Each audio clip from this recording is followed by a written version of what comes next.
Hello everyone, this is रोली पांडे।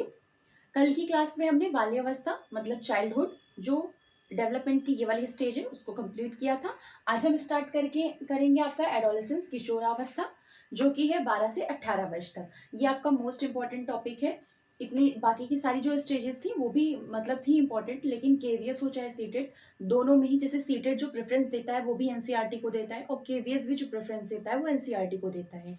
और NCERT में आपका जो ये वाला टॉपिक है एडोलेसेंस का, वो बहुत ज़्यादा ब्रीफ में दिया हुआ है, मतलब बहुत ज़्यादा एक्सप्लेन डिटेल में दिया हुआ है, तो ये वाला टॉपिक आपके लिए ज़्यादा इंपॉर्टेंट है। और केवीएस ने स्पेशली इस चीज़ को मेंशन किया हुआ है कि एडोलेसेंस के चैलेंजेस क्या होते हैं, नीड्स क्या होती हैं, इन सारी चीज़ों के बारे में ओपनली ये सारे टॉपिक्स पूछे हुए हैं। तो इस भी पर्सपेक्टिव से देखिए तो आपका ये टॉपिक बहुत इंपॉर्टेंट हो जाता है।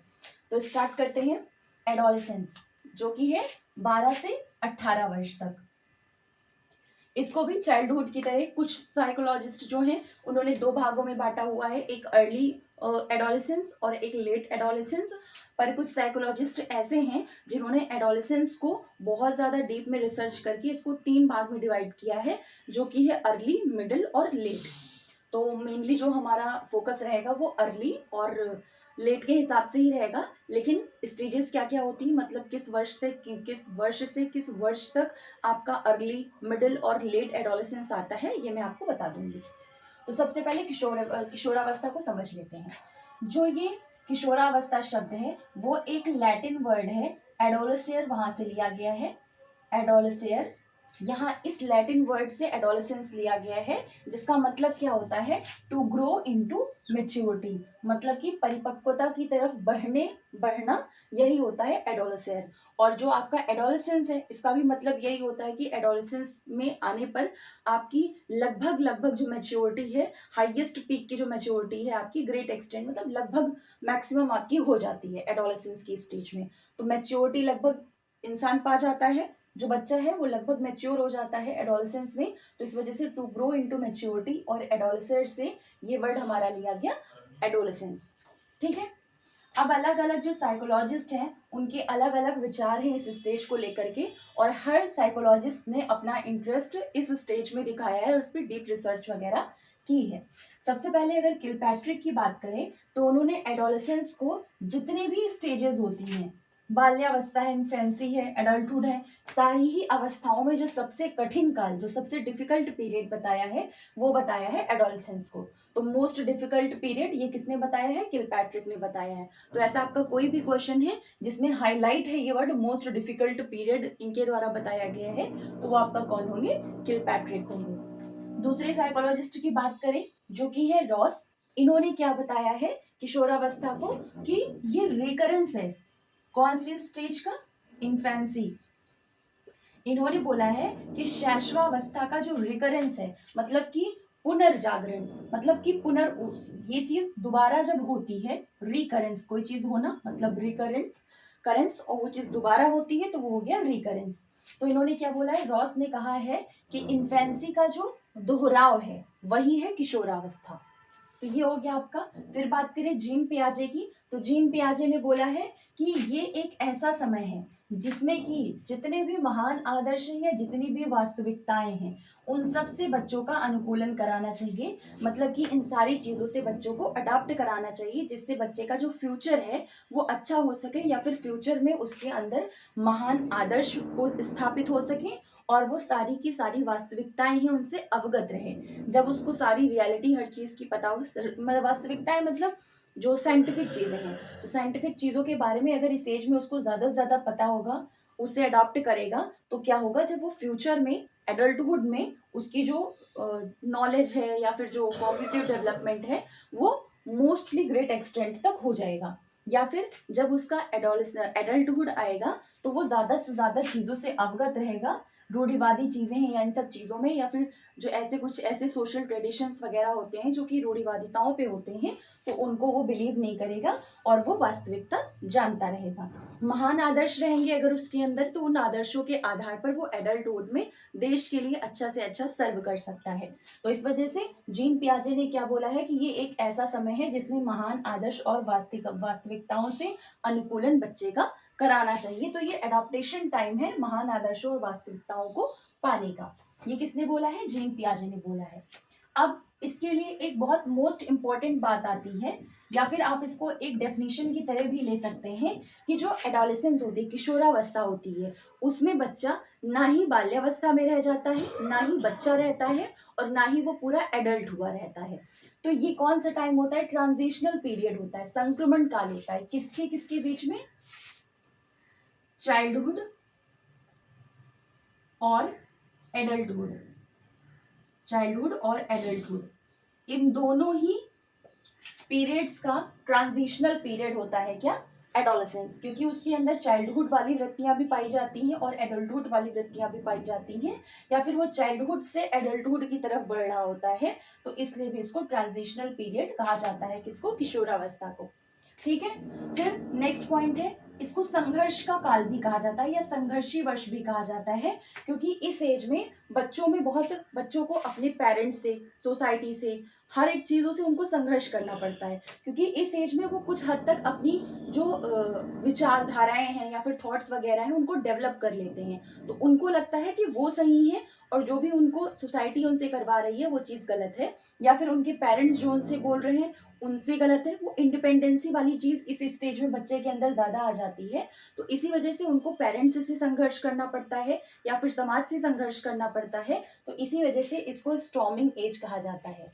और इस एज में अगर बच्चा, स्टॉर्मिंग एज इसलिए भी कहा जाता है, अगर इस एज में बच्चे को सही डायरेक्शन मिल जाती है तो उसके अंदर अच्छे अच्छे गुण जो हैं वो स्थापित हो जाते हैं, स्टैब्लिश हो जाते हैं। और अगर सही पथ से वो डाइवर्ट हो जाता है तो उसका जो एडल्टहुड है वो नेगेटिव थॉट्स या फिर नेगेटिविटी में होकर के ही उसका बीतता है। ठीक है, तो इस वजह से इसको संघर्ष का काल या फिर स्टॉर्मिंग एज कहा जाता है। अब ये भी आपका मोस्ट इंपॉर्टेंट है, जो कि स्टैनली हॉल ने बोला है। उन्होंने क्या कहा है कि ये कैसा काल है? Great stress, strain, struggle and strive. आप कह सकते हो ट्रिपल एस भी नहीं, 4S, 4S का पीरियड। ये किसने बोला है? 4S का पीरियड एडोलेसेंस को किसने बोला है? स्टैनली हॉल ने। एस ने 4S का पीरियड बोला है किशोरावस्था को। 4S मतलब स्ट्रेस, स्ट्रेन, स्ट्रगल और स्ट्राइव, मतलब कि बहुत तनाव भरा, बहुत संघर्ष भरा जीवन काल बोला है एडोलेसेंस किस टाइम का। ठीक है। फिर नेक्स्ट पॉइंट है हमारा, make efforts have individual identity. ये स्टेज ऐसी है, ये अवस्था ऐसी है जिसमें कि बच्चे ज़्यादा से ज़्यादा एफर्ट करते हैं कि उनको एक अलग से एक इंडिविजुअल आइडेंटिटी समाज दे, या फिर जो उनके दोस्त हैं वो दें, या फिर जो उनका परिवार है, उनकी फैमिली है वो दें। तो इस स्टेज में एक इंडिविजुअल आइडेंटिटी अपनी स्थापित करने की बच्चों के अंदर एक भाव होता है, जिसकी वजह से वो एफर्ट करते हैं। 9th टॉपिक क्या है? इस एज में बच्चे अपने बॉडी को लेकर के बहुत सेल्फ कॉन्शियस रहते हैं। क्यों? क्योंकि इस एज में ऐसा है कि कुछ बच्चों की जो ग्रोथ है वो बहुत ज़्यादा फास्ट होती है। तो जो कैरेक्टरिस्टिक्स मिडिल एडोलेसेंस में या फिर जो कैरेक्टरिस्टिक्स लेट एडोलेसेंस में आनी चाहिए, वो कुछ बच्चों में जो अर्ली एडोलेसेंस होती है उसी में आ जाती है। अब जो बच्चा मिडिल एडोलेसेंस में है और उसके अंदर उतनी मैच्योरिटी या फिर उतनी ग्रोथ नहीं आई है जो अर्ली चाइल्ड एडोलेसेंस वाले बच्चे के अंदर आ गई है, तो जो मिडिल एडोलेसेंस वाला बच्चा है वो क्या करेगा? दूसरे को देख करके सोचेगा कि ये चीज़ मेरे, मतलब ऐसा ग्रोथ अभी मेरे अंदर तो नहीं हुआ, तो ऐसा तो नहीं है कि मेरे अंदर कोई कमी है। तो इसलिए वो अपनी बॉडी को लेकर के बहुत ज़्यादा कॉन्शियस रहता है, सेल्फ कॉन्शियस रिगार्डिंग बॉडी, और बॉडी के प्रति ज़्यादा कॉन्शियस होने की वजह से इस एज को, एडोलेसेंस को, ब्यूटी एज भी कहा जाता है। ठीक है। नेक्स्ट है प्रॉब्लम्स। इस टाइम में क्योंकि बहुत ज़्यादा डिफरेंसेस सोसाइटी और पेरेंट्स और फैमिली से या फिर हर एक चीज़ में डिफरेंसेस होने की वजह से किशोरावस्था के जो बच्चे हैं उनको स्थिरता आने में या फिर हर समाज वगैरह के साथ एडजस्ट करने में बहुत दिक्कत आती है। तो उनको किन किन चीज़ों का सामना करना पड़ता है? मेंटल स्टेबिलिटी, क्योंकि हॉर्मोन्स के चेंजेस इतनी बुरी तरीके से हो रहे होते हैं इस पूरी ही स्टेज में कि वो मेंटली स्टेबल नहीं हो पाते। कभी बहुत ज़्यादा उनको करेजियस फील होता है, कभी उनको बहुत लो फील होता है। जैसे हार्मोनल चेंजेस की वजह से स्टेबिलिटी नहीं आती है, उनको मेंटली स्टेबल नहीं हो पाते हैं और सोसाइटी वगैरह के साथ उनको एडजस्ट करने में बहुत दिक्कत आती है। तो ये हो गया जो इम्पोर्टेंट कैरेक्टरिस्टिक्स हैं किशोरावस्था के बारे में वो। अब हम पढ़ेंगे सेपरेट वे में कि फिजिकल एस्पेक्ट में क्या क्या बदलाव आते हैं, इमोशनल एस्पेक्ट में क्या क्या आते हैं और सोसाइटल एस्पेक्ट में क्या क्या बदलाव किशोरावस्था वाले बच्चों में देखा जाता है। अब शारीरिक, कॉग्निटिव, सामाजिक और संवेगात्मक, इन जो 4 तरीके के विकास हैं जो एडोलेसेंस में होते हैं, उनको समझने से पहले एक और पॉइंट समझ लीजिए। एक और साइकोलॉजिस्ट के बारे में जिनका नाम था बेगी एंड हंट, उन्होंने जब किशोरावस्था को डिफाइन किया, मतलब किशोरावस्था के बारे में बताया, तो अगर आपसे कहा जाए कि वो जो किशोरावस्था है उसको किसी एक शब्द में पूरा कंपाइल करके बताइए, तो वो है आपका बदलाव, चेंज। क्योंकि सबसे ज्यादा जो बदलाव होते हैं, चाहे वो इंटरनली हो चाहे फिर एक्सटर्नली हो, दोनों में सबसे ज्यादा बदलाव कौन सी अवस्था में होता है? किशोरावस्था में होता है। और चेंजेस किस किस टाइप के, चाहे वो आपके फिजिकल चेंज हो, चाहे वो आपके साइकोलॉजिकल चेंज हो, या फिर आपके साइको सोशल चेंजेस हो, साइको सोशल चेंजेस हो, ये सारे के सारे बदलाव सबसे ज्यादा किसमें होते हैं? किशोरावस्था में होते हैं। इस वजह से अगर एक शब्द में किशोरावस्था को डिफाइन किया जाए तो वो क्या होगा? चेंज या फिर बदलाव। और ये बात किसने बोली थी? बेगी एंड हंट ने बोली थी। तो स्टार्ट करते हैं। शारीरिक जो भी विकास होता है किशोरावस्थाओं में क्या होता है? सबसे पहले जो सबसे बड़ा चेंज, सबसे बड़ा बदलाव देखने को मिलता है वो होता है हाइट और वेट में। जैसे ही एडोलेसेंस की अर्ली स्टेज आती है तो सबसे ज्यादा जो रैपिड ग्रोथ होती है फिजिकल, वो होती है शारीरिक रूप से। और शारीरिक रूप से सबसे ज्यादा ग्रोथ किसकी होगी? हाइट में होगी या फिर वेट में होगी या फिर बॉडी के प्रोपोर्शंस में होगी। तो ये दोनों ही चीजों में सबसे ज्यादा रैपिड तरीके से, सबसे ज्यादा तेजी से ग्रोथ होती है। कब होती है? अर्ली एडोलेसेंस में, मतलब कि पूर्व किशोरावस्था में, जो शुरुआती किशोरावस्था होती है उसमें। जो लड़कियां होती हैं वो अपनी लगभग फाइनल हाइट, मतलब 98% तक की फाइनल हाइट जो है वो 15 वर्ष की होती है तभी पा जाती है। जबकि लड़कों को अपनी फाइनल हाइट जो है वो लगभग 90% फाइनल हाइट वो 18 वर्ष में जाकर के मिलती है। तो जो हाइट और वेट में है, बॉडी के प्रोपोर्शंस में वेट है, तो ये सारा जो डिफरेंस है वो फिजिकल शारीरिक चेंजेस जो है वो बदलाव आते हैं किशोरावस्था में। और कौन सी? उसमें जो शुरुआती किशोरावस्था होती है उसमें। इसके अलावा फेशियल फीचर्स में भी बहुत ज्यादा डिफरेंसेस पाए जाते हैं। जैसे बॉयज के मोस्टेक या फिर ये बियर्ड वगैरह, दाढ़ी वगैरह निकल आती है, तो फेशियल फीचर्स में भी डिफरेंसेस पाए जाते हैं या फिर चेंजेस पाए जाते हैं। रिप्रोडक्टिव ऑर्गन्स जो हैं वो भी वाइड होने लगते हैं। तो रिप्रोडक्टिव ऑर्गन्स का जो वाइडनिंग है वो भी किसमें होता है? एडोलेसेंस के अर्ली स्टेज में सबसे ज्यादा होता है। जो मिडिल एडोलेसेंस है उसमें जो डेवलपमेंट है, फिजिकल डेवलपमेंट है, वो थोड़ी सी स्लो हो जाती है मिडिल वाले में। और जो लास्ट है हमारी, मतलब लेट एडोलेसेंस है, उसमें ऑलमोस्ट रुक जाती है, स्थिर हो जाती है। तो सबसे ज्यादा जो होगी वो आपकी जो अर्ली एडोलेसेंस है उसी में होगी। बाकी जो वॉइस है, आवाज है, लड़कों की आवाज जो है वो बहुत ज्यादा डीप हो जाती है और लड़कियों की बहुत ज्यादा पतली आवाज आती है, श्रिल साउंड हो जाता है। तो जो साउंड की फ्रीक्वेंसी वगैरह है उसमें भी बदलाव आता है एडोलेसेंस के अर्ली स्टेज में। तो ये था हमारा फिजिकल चेंजेस के बारे में, जो शारीरिक बदलाव होते हैं। अब है इंटेलेक्चुअल या फिर कॉग्निटिव बदलाव जो बॉडी में पाए जाते हैं या फिर माइंड में पाए जाते हैं किशोरावस्था में, उनकी बात करते हैं। इस एज में बच्चों की जो बुद्धि है, इंटेलिजेंस है, वो हायर रेट से बढ़ती है। जो दिमाग या फिर मस्तिष्क का जो विकास दर है वो सबसे ज्यादा किस पे होता है? बुद्धि के बढ़ने पे होता है। बुद्धि का स्तर इस एज में सबसे ज्यादा बढ़ता है। इमेजिनेशन वगैरह जो है वो बच्चे की बहुत ज्यादा हाई हो जाती है। वो उसके अंदर थोड़ी सी जो लॉजिकल थिंकिंग है या फिर कॉन्सेप्ट को लेकर के थिंकिंग है वो बहुत ज्यादा स्ट्रांग हो जाती है। और हीरो वर्शिप इस एज की सबसे इंपॉर्टेंट वो है। हीरो वर्शिप में क्या करते हैं? वो जिस भी मेल या फीमेल को अपना हीरो मानते हैं वो उसी के अकॉर्डिंग अपने बिहेवियर में चेंज लाने लगते हैं, उसी के अकॉर्डिंग अपना बिहेवियरल चेंज करने लगते हैं। इसी को कहते हैं हीरो वर्शिप। थिंकिंग जो है वो दो तरीके की थिंकिंग जब स्टार्ट होती है तो फिर कॉन्क्रीट, अर्ली एडोलेसेंस जब शुरुआती किशोरावस्था होता है तो उसमें कंक्रीट थिंकिंग, मतलब मूर्त चीजों पे विचार कर लेते हैं या फिर लॉजिक्स वगैरह समझने लगते हैं, कॉन्सेप्ट की अंडरस्टैंडिंग आने लगती है।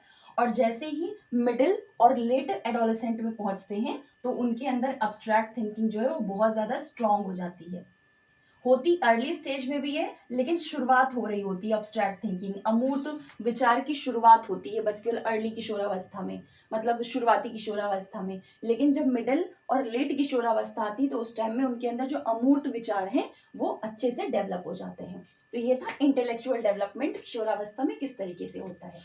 अब बात करें अगर सोशल डेवलपमेंट की, कि सोशल डेवलपमेंट कैसे होता है उनका, तो सोशल कॉन्शियसनेस इस टाइम में इनकी बहुत ज्यादा होती है। जो शुरुआती किशोरावस्था होती है उसमें वो पेरेंट्स और सोसाइटी उनके अकॉर्डिंग काम करना चाहते हैं, उनसे हर चीज में मतलब कि वो ऐसे काम करते हैं जिससे कि उनके पेरेंट्स उनसे खुश रहें, उनकी तारीफ करें, समाज में उनकी वाहवाही, समाज में उनको तारीफ मिले। तो ये बस केवल जो शुरुआती किशोरावस्था होता है उसमें होता है। उसके बाद वो अपने एक इंडिविजुअल आइडेंटिटी स्टैब्लिश कर लेते हैं, जिसकी वजह से कॉन्फ्लिक्ट्स और ये संघर्ष वाली चीजें आने लगती हैं। लेकिन वो मिडिल और लेट एडोलेसेंस में आती है। जो शुरुआती किशोरावस्था में उनके उसमें वो सोशल कॉन्शियसनेस उनके अंदर ज्यादा होता है, इस वजह से वो पेरेंट्स और सोसाइटी को खुश करने की कोशिश करते हैं जिससे उनको तारीफ मिले।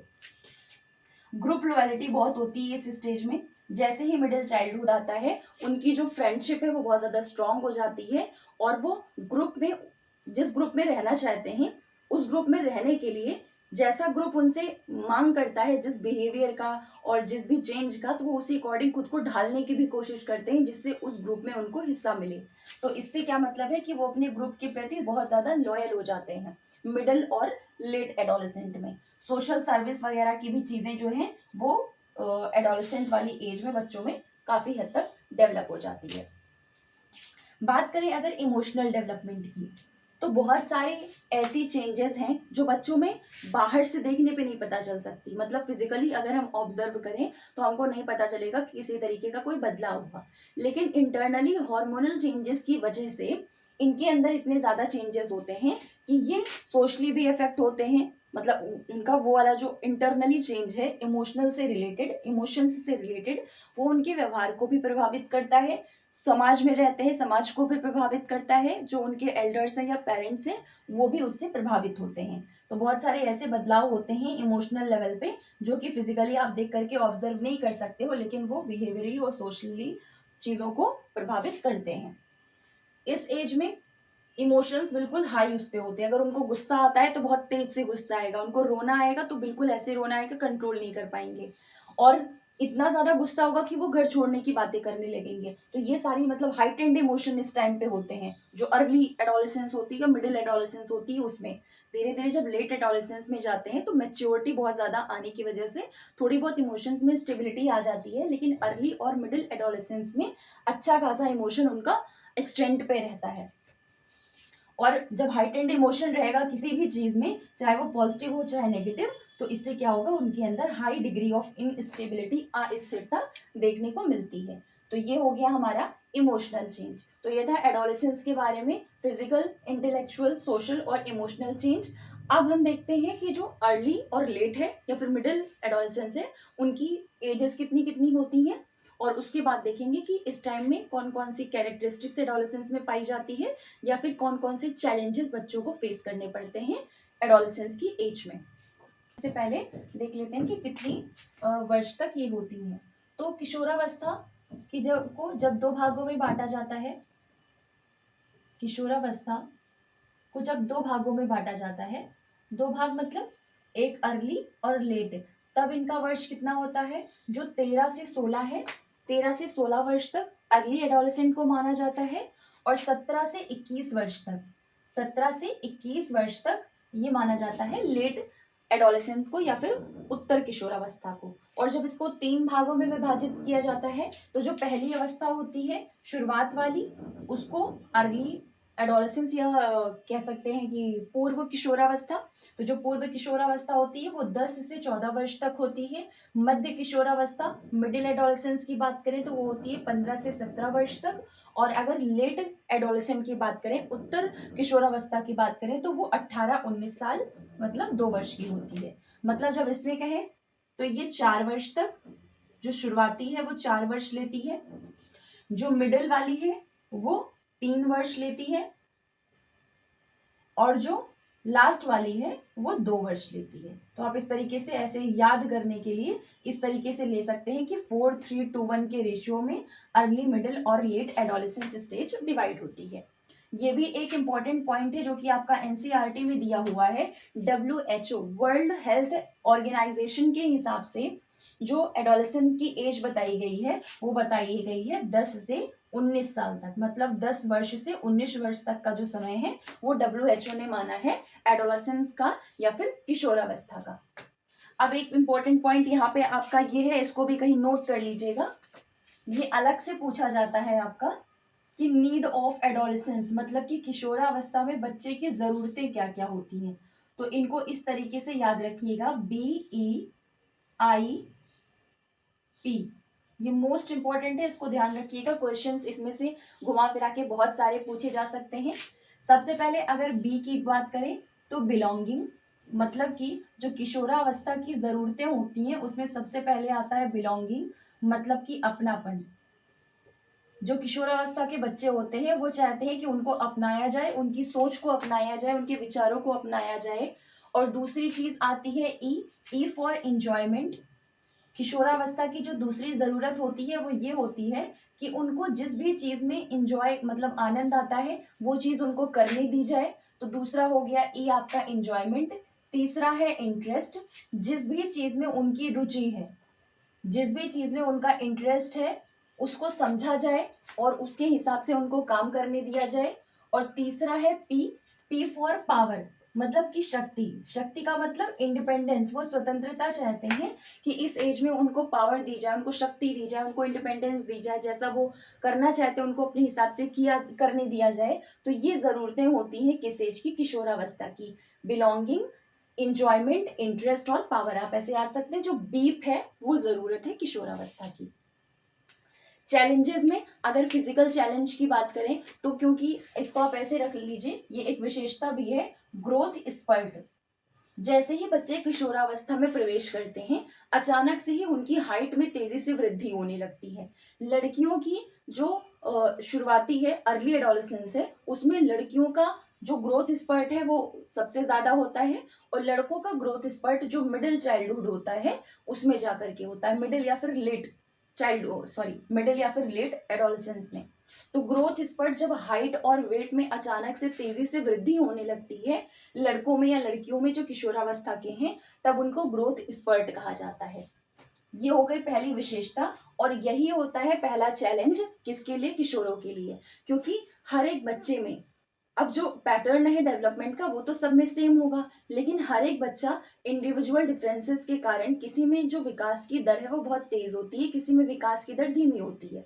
अब जिसके में विकास की दर धीमी है वो उसका ग्रोथ होगा नहीं, और जिसकी तेज है वो देखेगा कि उसके सामने जो बच्चा है उसकी ग्रोथ दूसरी तरीके से हो रही है, और उसके अंदर, मतलब जो जिसके अंदर ग्रोथ जो डेवलपमेंट रेट है वो स्लो है, वो सोचेगा उसके अंदर कोई कमी है, उसके अंदर उसको सोसाइटी एक्सेप्ट नहीं करेगी, उसको फ्रेंड एक्सेप्ट नहीं करेंगे। तो इन सब चीजों से मेंटली वो जूझ रहा होता है। तो ये पहला चैलेंज होता है फिजिकल चैलेंज किशोरावस्था के बच्चों के लिए।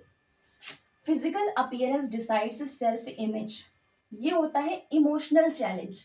मतलब कि वो जैसे दिख रहे होते हैं उसी हिसाब से वो अपनी इमेज बना लेते हैं। अगर उनको लगता है सामने वाले की हाइट बहुत अच्छी है, सामने वाला कलर के हिसाब से डिफरेंट है, या फिर सामने वाला पढ़ाई में बहुत अच्छा है, उसके स्कोर बहुत अच्छे आ रहे हैं, तो इस हिसाब से वो फिजिकल, चलिए जो स्कोर वगैरह है ये तो इमोशनल में आ गया आपका, या फिर फिजिकल अपीयरेंस से हट गया। लेकिन जितनी भी चीजें फिजिकल चीज में, फिजिकल अपीयरेंस में देखने में आ रही हैं वो उनको देख करके अपनी एक इमेज बना लेता है। तो ये एक इसके लिए इमोशनल चैलेंज होता है कि वो खुद से जूझता है कि मैं तो देखने में सुंदर नहीं हूँ, या मैं देखने में अच्छा नहीं हूँ, इसकी ग्रोथ ऐसी हो रही है, मेरी तो ऐसे हुई है, मैं वैसा नहीं हूँ जैसा सामने वाला है। तो ये सारी चीजों को देख करके वो खुद के बारे में एक सेल्फ इमेज बना लेता है फिजिकल अपीयरेंसेस के बेसिस पे। तो ये उसका इमोशनल चैलेंज होता है, या फिर फिजिकल अपीयरेंस सेल्फ इमेज को डिसाइड करता है किशोरावस्था में। ये एक विशेषता है किशोरावस्था की। ठीक है। सेल्फ डिस्कवरी, मतलब कि चैलेंजेस इन आप इसको ले सकते हो इंटेलेक्चुअल या फिर कॉग्निटिव डेवलपमेंट। कॉग्निटिव डेवलपमेंट में बच्चे का जो चैलेंज होता है वो ये होता है, वो इस एज में खुद को डिस्कवर करना चाहता है। वो ज़्यादा से ज़्यादा, क्योंकि इस टाइम में जो एब्स्ट्रैक्ट थिंकिंग है उसकी भी शुरुआत हो जाती है, तो वो अपने विचारों को, अपनी चीज़ों को खुद से देख सकता है, समझ सकता है। तो वो किसी के साथ कैसा बिहेवियर करता है तो वो खुद को जज करता है, पता नहीं मैंने सही किया कि नहीं किया। तो सेल्फ डिस्कवरी वाली चीजें होती हैं। या फिर जिन चीजों के लिए उसको बिल्कुल मना किया जाए कि ये चीज बिल्कुल नहीं करनी या फिर नहीं की जाती है, उन चीजों को वो जरूर ही करने की कोशिश करता है। तो ये चीज सेल्फ डिस्कवरी और क्यूरियोसिटी एंड एक्सपेरिमेंटेशन भी आएगी, क्योंकि इस एज में बच्चे में जिज्ञासा बहुत ज्यादा होती है। तो जिन भी चीज के लिए उसको मना किया जाता है वो सोचता है इसको करके देखते हैं। तो एक्सपेरिमेंटेशन और क्यूरियोसिटी, ये चीजें इसमें होती है। अब वो एक्सपेरिमेंट करेंगे उस चीज पे तो सोसाइटी होगी वो उनको एक्सेप्ट नहीं करेगी, या फिर जो फैमिली है वो उनको एक्सेप्ट नहीं करेगी। तो इस तरीके से उनको संघर्ष झेलना पड़ता है। तो ये भी एक चैलेंज होता है सोसाइटल डेवलपमेंट में किशोरावस्था के लिए। Desire for independence, Erik Erikson की थ्योरी में ये एक आता है, एरिक एरिक्सन थ्योरी में आता है आइडेंटिटी क्राइसिस वाली स्टेज। ये किसके लिए होती है? किशोरावस्था के लिए ही होती है, क्योंकि इस एज में बच्चा इंडिपेंडेंट होना चाहता है। इंडिपेंडेंट होने के साथ साथ वो एक आइडेंटिटी अपनी स्टैब्लिश करना चाहता है, खुद को बाकियों से हट करके। और क्योंकि इस एज में एक इगोसेंट्रिज्म वाली चीज भी होती है कि वो सोचता है जैसा वो खुद के बारे में सोच रहा है बाकी सब भी उसके बारे में वही सोच रहे हैं। या फिर वो खुद को अगर इम्पोर्टेंट समझता है तो उसे लगता है हर कोई, हर इंसान के लिए वो इम्पोर्टेंट है। तो ये चीज क्या है? इगोसेंट्रिज्म वाली चीज है। मतलब ये भी आइडेंटिटी जैसी चीज ही हो गई कि वो खुद को इम्पोर्टेंट या खुद को सबकी नजर में हाईलाइट करने वाली जो क्वालिटी होती है वो बच्चों में होती है। तो ये हो गई एक दूसरी विशेषता किशोरावस्था की। तो ये आपके इंपॉर्टेंट पॉइंट्स थे। कैरेक्टरिस्टिक्स भी हो गई आपके। चैलेंजेस क्या क्या है एडोलेसेंस के, किशोरावस्था के, वो भी आपने पढ़ लिया। अलग अलग जो एस्पेक्ट्स हैं, अलग अलग जो डोमेन्स हैं डेवलपमेंट के, उसमें क्या क्या बदलाव होते हैं वो भी हमने देख लिया। जरूरतें क्या होती हैं एडोलेसेंस की वो भी हमने देख लिया। अब एक दो प्रिंसिपल होता है वो देखेंगे, और उसके बाद आपका जो एडोलेसेंस टॉपिक है वो फाइनली कंप्लीट हो जाएगा। अब ये एडोलेसेंस के बारे में आपका ये एक बहुत इंपॉर्टेंट चीज है, इसको भी ध्यान में रखिएगा। AEP मतलब the adolescence education programme, the adolescence education programme, AEEP। ये किसके लिए चलाया गया था? ये एडोलेसेंस जो मतलब किशोरावस्था वाले जो बच्चे हैं ये उनके लिए चलाया गया था। और किसके द्वारा चलाया गया था? ये भारत सरकार के द्वारा चलाया गया था। एजुकेशन मिनिस्ट्री ने इसको चलाया था। इसको कहाँ कहाँ अप्लाई करने के लिए कहा गया? सेकेंडरी और हायर स्कूल्स के जो हायर स्कूल है उनमें अप्लाई करने के लिए कहा गया, क्योंकि सेकेंडरी और हायर स्कूल इन सारे ही जो क्लासेस हैं इनमें किशोरावस्था वाले बच्चे पाए जाते हैं। तो इस वजह से वहां पे इसको अप्लाई करने के लिए कहा गया। तो एडोलेसेंस एजुकेशन प्रोग्राम में क्या था कि जो भी कंटेंट या जो भी सिलेबस बनाया जाएगा वो इस अकॉर्डिंग बनाया जाएगा जिससे बच्चे की 3 उद्देश्य हैं वो पूरे हो सकें। पहला होता है कि उनको ऐसी वैल्यू बेस्ड नॉलेज दी जाए, मतलब कि ऐसा ज्ञान दिया जाए जो कि उनके अंदर मूल्य का स्थापना करे, जो कल को चल के उनके खुद के लिए भी अच्छा हो, समाज के लिए भी अच्छा हो, और देश को भी वो सर्व कर सकें। तो ये वाला उद्देश्य पूरा होना चाहिए। और इस एज में बच्चों में बहुत जेंडर स्टीरियोटाइप्स वगैरह समाज के द्वारा डाले जाते हैं, तो इन सब चीजों से वो लड़ सके, उसके योग्य उनको बनाया जाए। तो ऐसी बहुत सारी चीजें थी जिसके लिए किशोरावस्था उसके योग्य हो सके और उस एज में आराम से निकल सके टीचर्स की गाइडेंस से। इस वजह से इस प्रोग्राम को लाया गया था। कंटेंट ऐसा बनाना चाहिए जिससे कि एडोलसेंस वाले जो एज है के वाले बच्चे हैं उनको समझ में आ सके, उनके लिए हेल्पफुल हो। सिर्फ उसी एज में नहीं, एडल्टहुड में भी उनके लिए हेल्पफुल हो। तो ये सब सोच विचार करके adolescence education programme education ministry ने स्टार्ट करवाया था। कौन से स्कूल में? सेकेंडरी और हायर स्कूल्स में। इसके 3 उद्देश्य थे। बच्चों में value enhanced life skills develop करना। किस चीज का डेवलपमेंट? जो मूल्य आधारित लाइफ स्किल्स होती हैं उनको डेवलप करना, जिससे कि बच्चे अपने आसपास की चीजों से कोप कर सकें, मैनेज कर सकें खुद को। उनको accurate knowledge, scientific knowledge provide करना, जिससे कि कल को चल के उनका फ्यूचर बन सके, वो भविष्य में अच्छा कर सकें। और उनको इस योग्य बनाना कि वो जेंडर स्टीरियोटाइप से, जो लिंग रूढ़िवादिताएं हैं, उन सब चीजों से लेकर के खुद को संभाल सके और उनसे डील कर सके। तो to develop value enhanced life skills, to provide accurate knowledge, to enable deal with gender stereotypes, ये मेन उद्देश्य था AEP का, एडोलेसेंस एजुकेशन प्रोग्राम का। और एक अप्रोच के थ्रू इसको चलाया गया, उस अप्रोच को हम समझने के लिए केवल अप्रोच कह सकते हैं। के फॉर नॉलेज, के फॉर नॉलेज, अपनी नोटबुक में इसको नोट कर लीजिएगा। के से नॉलेज है, ए से एटीट्यूड है, वी से वैल्यूज है, E for enhanced, L for life और एस फॉर स्किल्स। ये इस अप्रोच से कंटेंट तैयार किया जाए और इसी अप्रोच के साथ बच्चे को कंटेंट दिया जाए जिससे बच्चे समझ सकें। ये दोनों ही चीजें इस अप्रोच का मतलब है। कंटेंट ऐसा होना चाहिए कि एडोलेसेंस को साइंटिफिक नॉलेज मिले, और ये सब उद्देश्य तो है कि वो जेंडर स्टीरियोटाइप से लड़ सकें, डील कर सकें, एक्यूरेट नॉलेज और साइंटिफिक नॉलेज मिल सके। तो ये पूरा था आपका एडोलेसेंस एजुकेशन प्रोग्राम के बारे में। ये आपका इंपॉर्टेंट है, इसको आप ध्यान रखिएगा और उसको ध्यान से याद कर लीजिएगा। और एक और आपका छोटा सा टॉपिक इसमें बचा है कि कुछ प्रिंसिपल्स हैं एडोलेसेंस किशोरावस्था वाली एज के लिए, जो एक स्टैनली हॉल ने दिया है, एक थॉर्नडाइक ने दिया है, उसको हम समझेंगे। उसके बाद हमारा एडोलेसेंस टॉपिक कंप्लीट। बस आपका ये बहुत छोटा सा टॉपिक बचा हुआ है एडोलेसेंस का, बाकी आपका एडोलेसेंस कंप्लीट हो गया। सिद्धांत या फिर डेवलपमेंट से रिलेटेड जो भी थ्योरीज हैं, सबसे पहली थ्योरी है थ्योरी ऑफ सैल्यूटेटरी डेवलपमेंट। ये किसने दी थी? ये दी थी स्टैनली हॉल ने। स्टैनली हॉल ने, इनको ध्यान रखिएगा, इनको एडोलेसेंस का पिता माना जाता है क्योंकि इन्होंने एडोलेसेंस के ऊपर साइंटिफिक रिसर्च की थी इसी वजह से, और इन्होंने एडोलेसेंस की एक बुक भी लिखी हुई है। तो स्टैनली हॉल की थ्योरी है थ्योरी ऑफ सैल्यूटेटरी डेवलपमेंट। इनके अकॉर्डिंग कि इस एज में, मतलब कि जो किशोरावस्था है, इस अवस्था में बच्चों में सडन चेंजेस देखे जाते हैं, जिसको हम ग्रोथ स्पर्ट भी कह सकते हैं, जो हमने भी पहले पढ़ा था, कैरेक्टरिस्टिक होती है किशोरावस्था की। तो स्टैनली हॉल ने कहा कि इस एज में बच्चे में एक सडन चेंज देखा जाता है, अचानक से बदलाव देखा जाता है उनके ओवरऑल डेवलपमेंट में। और ये जो सडन चेंज होता है, मतलब कि ये जो ऑनगोइंग चेंजेस उनकी बॉडी में चल रहे हैं, ऑनगोइंग चेंजेस मतलब जो चेंजेस किशोरावस्था के समय में चल रहे हैं, उनका प्रीवियस चेंजेस से कोई मतलब या कोई लेना देना नहीं होता है।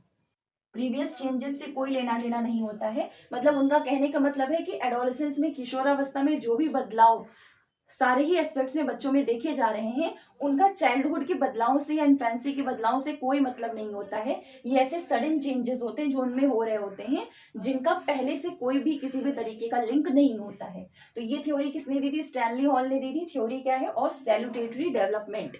दूसरी थ्योरी किसने दी है? ये ग्रेजुअल डेवलपमेंट की थ्योरी है, जो कि दी है थॉर्नडाइक ने, जो कि एक बिहेवियरिस्ट है, आप लोग को पता होगा थॉर्नडाइक। ये जो ग्रेजुअल डेवलपमेंट की थ्योरी है, ये थॉर्नडाइक ने दी है। इस थ्योरी के अकॉर्डिंग क्या है कि ऐसे नहीं होता है कि सडन चेंजेस किशोरावस्था के समय बच्चों में आ जाते। इनका कहने का मतलब है कि ये सारे चेंजेस जो उनके बॉडी में इमोशनली और फिजिकली ये सारे हो रहे हैं, ये सब ग्रेजुअल चेंजेस हैं। मतलब कि ये सब बदलाव पहले से ही बेस बना करके धीरे धीरे हो रहे थे और हमको पता नहीं चलता है, और अचानक से वो खुल करके आते हैं। तो इनका मतलब है कि किसी भी तरीके का कोई सडन चेंज नहीं होता है किशोरावस्था में आकर के, वो धीरे धीरे बदलाव हो रहे होते हैं, जिनको हम लोग सडन चेंजेस बोल देते हैं। तो आप एक तरीके से समझ सकते हैं कि स्टैनली हॉल की जो सैल्यूटेटरी डेवलपमेंट है, उसी का एक कॉन्ट्रडिक्ट थ्योरी है जो कि थॉर्नडाइक ने दी है, ग्रेजुअल डेवलपमेंट की थी। तो ये है हमारा ऑल अबाउट एडोलेसेंस। ये आपका सबसे बड़ा टॉपिक था जितनी भी स्टेजेस है सब में। तो ये आपका फाइनली कंप्लीट हो गया है। मोस्ट इंपॉर्टेंट है, इसके नोट्स बना लीजिएगा और समझ लीजिएगा। और इसके अलावा नेक्स्ट क्लास में हम स्टार्ट करेंगे प्रिंसिपल्स ऑफ डेवलपमेंट। फिर एक दो टॉपिक आपके डेविएशंस वगैरह हैं, उनको कंप्लीट करेंगे। फिर आपकी जो पहली यूनिट है अंडरस्टैंडिंग ऑफ लर्नर, ये कंप्लीट हो जाएगी। मिलते हैं नेक्स्ट वीडियो में। Thank you.